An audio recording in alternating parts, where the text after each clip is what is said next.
পুকুরে স্নান করতে নেমে একই পরিবারের ভাই ও বোনের মর্মান্তিক মৃত্যু। ঘটনা মনসুকা দক্ষিণ খড়গপুর গ্রামে। ওই গ্রামের বাসিন্দা অজিত ঘড়ুইয়ের একমাত্র পুত্র শানু ঘড়ুই, বয়স 13,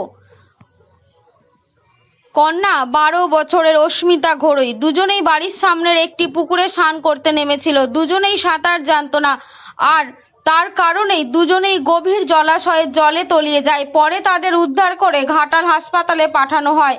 চিকিৎসক দুই শিশুকে মৃত বলে ঘোষণা করেন।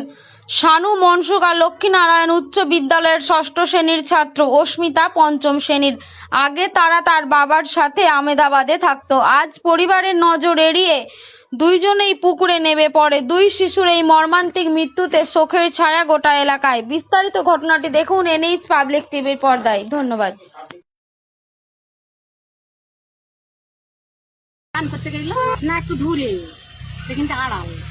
আর ঠাকুমা ডাকতে গেল, উঠেনি।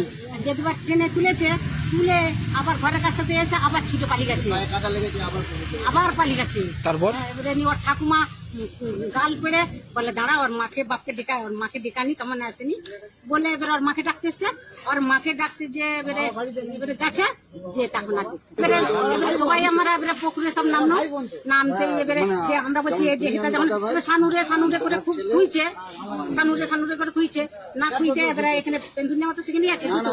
এবারে বলি ওর মেয়েটার ছেলেটার মাই নেমে পড়েছে।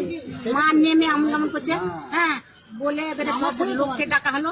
ডেকে তারা এবারে সেই হালটি হালটি খুব গর্ত তো, তারপরে ছেলেটার পা ধরে টানলো, তারপরে আবার